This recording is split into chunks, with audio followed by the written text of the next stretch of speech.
Back here I'm usually on my phone messaging with the online folks as they're watching the service. And I'm laughing because more so than any Sunday during the service, the number of people watching has slowly ticked up.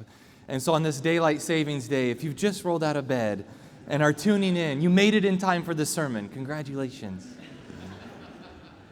Do we have any self-described Swifties in the house? Can I see some hands? If we have any Swifties, all right, don't be embarrassed. We've got people raising their hand. I'm pretty sure that everyone knows what that is. I don't want to be pedantic about this, but if you don't, a Swiftie is someone who is a super fan of the global phenomenon that is Taylor Swift. How many of you were lucky enough to be able to get tickets to her Eras Tour concert? Anyone in here go to one of her concerts? I don't know. Anyone? Okay, we got a few back here. All right, I know tickets were pretty pricey and hard to get. But what is so fun about her concerts is strangers swapping friendship bracelets with each other. So I hope you got a lot of friendship bracelets when you went. If you didn't make it to the concert, did anyone at least go check out the movie when it came to the theater? All right, more people raising their hands for that. Jen didn't attend it live, but you went to the Lemley with some church folks to check out the movie version. And now that Jen has officially gone over the hill into middle age, she said it was the best concert-going experience of her life. I didn't mean to call her out, but it was perfect, she said. You get to go to the theater and you can have dinner 50 feet away, and then you can walk over and sit in a comfy seat and recline back, and you've got your popcorn with you, and you get a front row view for $15, and then you can drive home without traffic, and 15 minutes after the concert's over, you're in your own bed at a reasonable hour. I don't think you're ever going to an LA concert venue ever again after that. Well, if you are not a Swiftie, you can't help but have an incredible amount of respect and admiration for this woman. She writes all of her own songs. She's been nominated for 52 Grammys and won 14. She's worth an estimated $1.1 billion. When she lost ownership rights to some of her music, she went back into the studio and re-recorded her albums. And anything she shows interest in immediately skyrockets in fame, like when she started dating her football-playing boyfriend and sales of his jersey immediately spiked 400%. Like King Midas, anything she touches turns to gold. One of the most interesting aspects of Taylor Swift, I think, is something that Swifties know very well, but Taylor Swift will regularly embed hidden messages into her lyrics and album liner notes and music video imagery and outfit choices that only the most devoted fans are able to catch. So much so that being a Swiftie is like being on a constant scavenger hunt, trying to find the next clue. For example, at the beginning of her career, if you wrote down all of the capital letters in her album liner notes, it would give you a secret message about the song you were listening to. In the video for her album Reputation, she sits on a throne covered in snakes, and if you know, it's a reference to a tweet made by the infamous Kim Kardashian. And then in another music video, in the background, she's constantly displaying the name of her next album, If Only You're Paying Attention. Now, Taylor Swift has publicly declared that she loves inserting all of these hidden meanings and metaphors and references into her albums because it keeps her fans engaged and guessing and trying to figure out what comes next. Well, let me tell you, if you are a Swiftie who loves digging for clues, then you are going to love the author of the Gospel of Mark. You heard it here first. Hot take, Mark is the Taylor Swift of the Bible. Now, biblical literacy is really low these days. A lot of people don't know that much about the Bible, but if you're going to remember anything about the authors of the Bible, remember that. Mark is the Taylor Swift of the Bible. His writing is full of these hidden connections that reveal so much more about Jesus and about living a life of faith. But like dutiful Swifties, we have to be able to do a little digging. Our sermon series during Lent is entitled Mark's Easter Eggs, and we are exploring a unique literary device that the author of Mark employs again and again, where he will insert a story right in the middle of another story as a way to draw out deeper meanings about both stories. As we mentioned the last couple of weeks, this is referred to as a Markan sandwich, where the first story constitutes the bread and the middle story the contents of the sandwich. But if you take a step back and you look at the entire Gospel of Mark as a whole, you will discover that the very first verse of the Gospel and the very last verses of the Gospel are in conversation with one another.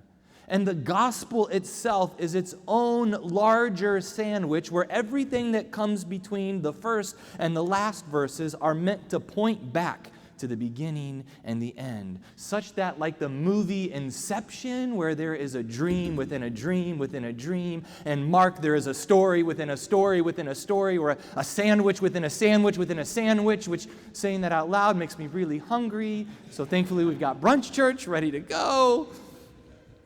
But I hope we can peel back today as many layers in Mark as possible to discover some of the hidden connections that this gospel has to offer.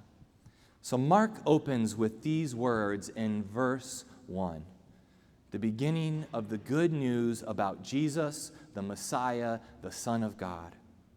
The author is making it clear up front that what follows is intended to prove to the reader that this person, Jesus, is in fact the promised Messiah, even more the Son of God. And this attempt at demonstrating that Jesus is the Messiah is really just the beginning of the good news of what can be told about Jesus. And then you fast forward to the final chapter of Mark, chapter 16, and we find a group of 3 women visiting the tomb of Jesus, intending to anoint him so that he can have a proper burial. When they arrive at the tomb, they find that the stone sealing the entrance has been rolled away, and inside is a young man dressed entirely in white who declares to them, "Do not be alarmed. You are looking for Jesus of Nazareth, who was crucified. He has been raised, and he is not here. He has gone ahead of you to Galilee, and there you will see him, just as he told you. Look, there is the place they laid him." To which the women could have responded, "That's amazing! We can't wait to see him. Thank you so much for letting us know." But instead, the text tells us that they received the good news this way. They fled from the tomb, for terror and amazement had seized them, and they said nothing to anyone, for they were afraid. The end. That's how the gospel concludes. This theme of not telling anyone because they are afraid, it's going to come up in a little bit. But so far we have the gospel opening with a declaration that the story of Jesus is just the beginning of the story. And then the last verses make it clear that the final chapters are definitely not the end of the story. The women had to tell someone at some point, or we wouldn't be here today. The end of the gospel is still very much the beginning.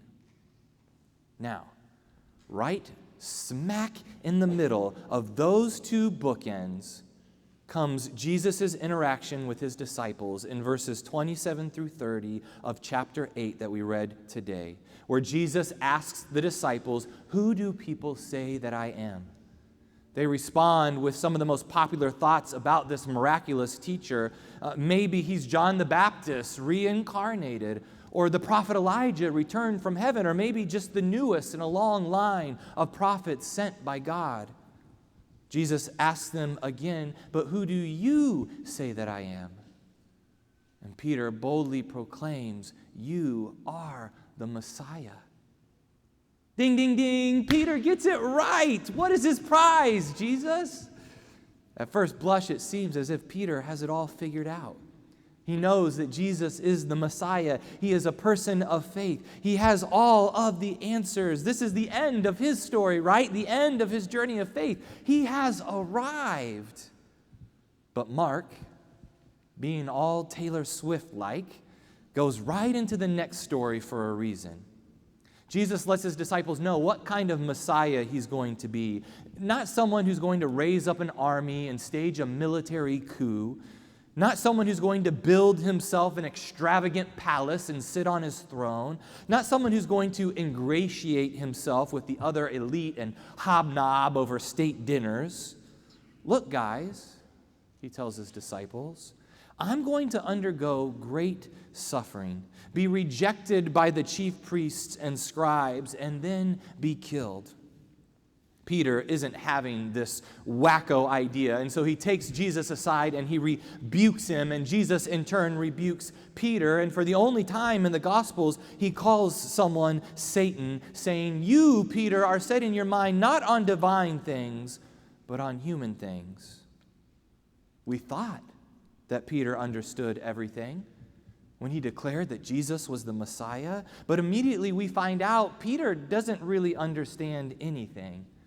This is not the end of his spiritual story. It's just the beginning for him. He has so much left to learn. As a quick aside, the Greek word translated rebuke here is the same word used when Jesus quiets a storm. And so a colloquial translation would be something like, be quiet or shut up.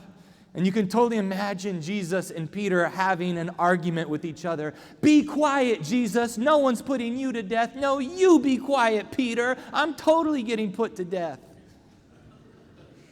Notice, too, that when Peter declares that Jesus is the Messiah, Jesus sternly orders the disciples not to tell anyone, just like the women at the tomb supposedly don't tell anyone. Now, this seems really counterproductive to the mission of Jesus, but it's another literary feature unique to the Gospel of Mark that scholars refer to as the messianic secret. Once again, it's a Taylor Swift-level move. The author of Mark doesn't want to make this easy on his readers. He doesn't want people to take his word for it that Jesus is the Messiah. Instead, he wants readers to ask questions and investigate on their own. So while these two stories, directly in the middle of the gospel, are sandwiched by the first and the last verses, letting us know that the story of Jesus is just the beginning of the journey of faith, even for Peter, they are also sandwiched by two stories about Jesus healing someone who is blind. Now, anyone here who knows me knows that I come from a deaf family, and so stories like Jesus healing the deaf man get my defenses up, because such stories make it seem as if someone who has a disability is not whole unless they are miraculously healed, which is not the case. And if we read these two healing stories and think that they're about the physical disability of blindness, then we're tempted to respond to the text with pity. Pity on people who are blind, and we wish they could be healed. But when we do that, we miss that these healing stories are actually about us. We are the ones who are temporarily blinded. Let me explain. The first healing story in chapter 8 is one of the most bizarre stories in all of the Gospels. Some people bring a blind man to Jesus and beg him to perform a healing. Now, this isn't unusual. People are making these kinds of requests of Jesus all the time. What is unusual is that Jesus doesn't get the healing quite right the first time around. Did you notice that?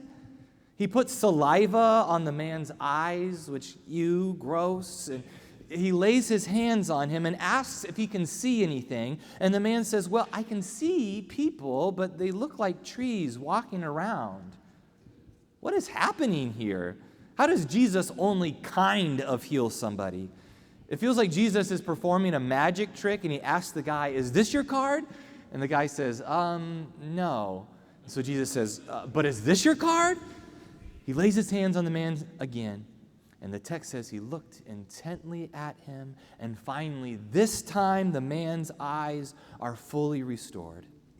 Notice, though, that once again Jesus tells him not to go into the village and share with people that he has been healed, but to instead go straight home, the messianic secret.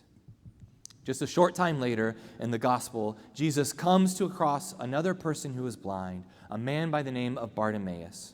And Bartimaeus begs Jesus to have mercy on him. The crowds try to silence him because why should a poor, blind beggar bother someone like Jesus? But Jesus orders the crowd to bring forward the man who is blind. Jesus asks him what it is that he wants, and the man proclaims, "My teacher, let me see." Jesus tells him, "Go, your faith has made you well." And the man immediately regains his sight. This is no two-part healing. Jesus nails it the first time. Now look, it is human nature for us to wish that, like Bartimaeus, we could have our eyes opened immediately and we could know exactly what to believe about our faith. And we could know exactly the career choices we should take. And we could know the perfect parenting strategies to raise good kids or to help our adult children get their lives in order. And we could know how to spend our retirement years. And we could know how to help our extended family get along and how to finally get in shape and stay healthy. We wish our eyes could be open and we could finally deal with our trauma or get over our grief or know the right coping mechanisms to manage our chronic pain. We wish we could have our eyes opened and no one would argue about politics because we're all on the same loving page. But we all know full well that life is not quite so easy. Instead of being like Bartimaeus, we are more like the first man who is blind. We think we know what we believe. We think we're doing our best to be a good person. We think that we're making the right choices in life, but we're not quite sure. Life is a little hazy. Sometimes we don't see clearly quite yet. Peter thinks he knows who Jesus is. He thinks he understands what it means for him to be the Messiah. He thinks he's doing the right thing when he pulls Jesus aside and rebukes him. But in the end, he still has so much more to learn about being a person of faith. But that is what a life of faith is all about. At no point does being a person of faith mean that we suddenly possess something that once and for all gives us all the answers we seek and a clear path forward. Faith is not an object that we hold on to. Instead, it is always a process. We're constantly learning, constantly bettering ourselves, constantly failing and growing from it, constantly struggling to figure out the next step. But the struggle isn't something to despair over. Instead, the struggle is a beautiful part of the journey because it means that there is always something more to discover. No healing in life, whether it is emotional or psychological or physical, happens immediately. It comes in stages as we heal piece by piece. Mark could have presented to us a Jesus who told everyone exactly who he was and exactly what to believe, and there are plenty of churches who are happy to do that for us. But that's not real faith. Mark develops the messianic secret because we have to figure out who Jesus is for ourselves. We have to ask the questions. We have to dig deeper. And Mark knows that there are no tidy endings. The end of the gospel is not the end of the story. It's just the beginning. When the women run away from the tomb afraid, we are invited to jump in and keep writing the story of Jesus and the story of our faith.